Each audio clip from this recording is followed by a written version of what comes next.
नमस्कार, मैं रचना शर्मा। चढ़ती कला टाइम टीवी देख रहे सभी दर्शकों का स्वागत करती हूँ। आप देख रहे हैं Hindi top news. Bahujan Samaj party की राष्ट्रीय अध्यक्ष मायावती ने कृषि कानूनों को हटाने के लिए केंद्र से अनुरोध किया है। मायावती ने कहा है कि हम इस मुद्दे पर किसानों के साथ खड़े हैं। जिन किसानों को मृत्यु हुई है उन्हें उचित मदद मिलनी चाहिए। मायावती ने कहा कि कांग्रेस और बीजेपी की सरकारों के नए नए नियमों से लोग परेशान होते हैं।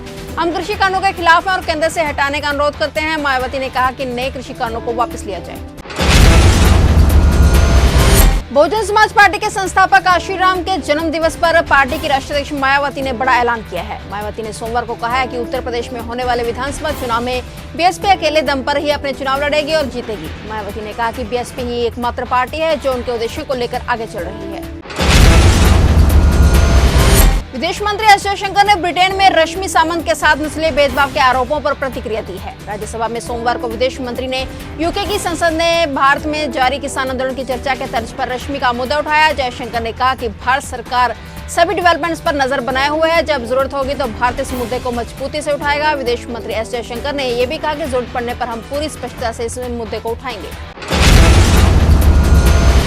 कृषि कानूनों के खिलाफ डटे किसान संगठन ने आज नया दांव खेला है। आज देश भर में संयुक्त किसान मोर्चा की तरफ से बैंक के निजीकरण के खिलाफ हड़ताल का समर्थन किया जा रहा है। आज किसान संगठन देश के कर्मचारी यूनियनों के साथ मिलकर संगठन का दायरा बड़ा करते हुए आज निजीकरण और महंगाई विरोधी दिवस मना रहे हैं।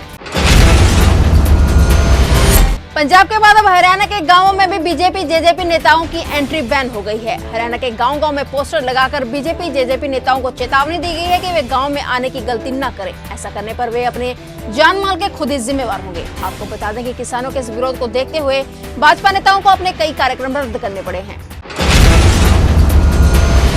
पीएम किसान सम्मान निधि से जुड़े उत्तर प्रदेश के 2.42 करोड़ किसानों को होली से पहले तोहफा मिल सकता है। योजना के तहत किसानों को हर साल 3 किश्त में 6,000 रुपए की आर्थिक मदद दी जाती है।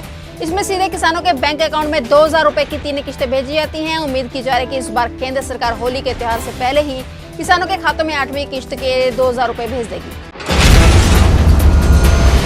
पंजाब में कोरोना की चल रही तीसरी लहर ने अपना रौद्र रूप दिखाना शुरू कर दिया है। पिछले कुछ दिनों से पंजाब में लगातार कोरोना के केस तेजी से बढ़ रहे हैं। पंजाब में एक दिन में 20 की मौत जबकि 1,611 पॉजिटिव मामले सामने आए और इस बीच पंजाब में कोरोना वायरस के नए स्ट्रेन की एंट्री से हड़कंप मच गया है। राज्य में कोरोना के बढ़ते हुए प्रकोप के चलते सरकार द्वारा पहले ही 7 जिलों में नाइट कर्फ्यू लगाया गया है। पश्चिमी राजस्थान में भारत पाकिस्तान की सरहद पर स्थित बाड़मेर जिले के मंडली थाना इलाके में सोमवार सुबह हुए भीषण सड़क हादसे में 4 लोगों की मौके पर ही मौत हो गई। इस हादसे में 2 अन्य लोग गंभीर रूप से घायल हो गए। घायलों को स्थानीय अस्पताल में प्राथमिक उपचार के बाद जोधपुर रेफर कर दिया गया। मृतकों में 3 पुरुष और 1 बच्चा शामिल बताया जा रहा है। पुलिस ने शवों को कल्याणपुर अस्पताल की मोर्चरी में रखवाया है। सीएम अशोक गहलोत ने ट्वीट कर इस हादसे पर गहरा दुख जताया है। जेएनयू देशद्रोह केस में कन्हैया कुमार समेत 10 आरोपी आज कोर्ट के सामने पेश हुए। सभी आरोपियों को चार्जशीट की कॉपी देने के पटियाला हाउस कोर्ट ने निर्देश दिए हैं।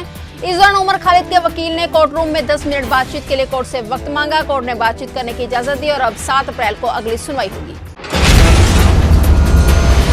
दिल्ली की सभी जिला अदालतों और हाई कोर्ट से आज यानी 15 मार्च से सुचारू रूप से मामलों की सुनवाई हो रही है। सभी बेंच अब मामलों की सुनवाई फिजिकल हियरिंग के माध्यम से वैसे ही कर रहे हैं जैसे कि कोरोना काल में पहले होती थी। दिल्ली हाई कोर्ट में आज से रोजाना मामलों की फिजिकल सुनवाई शुरू हो गई है। आज से सभी जज फिजिकल मोड में बैठे हैं और मामलों की सुनवाई कर रहे हैं। और अपडेट्स लेकर फिर से हाजिर होंगे क्योंकि समाचार का सिलसिला यहाँ कभी नहीं थमता।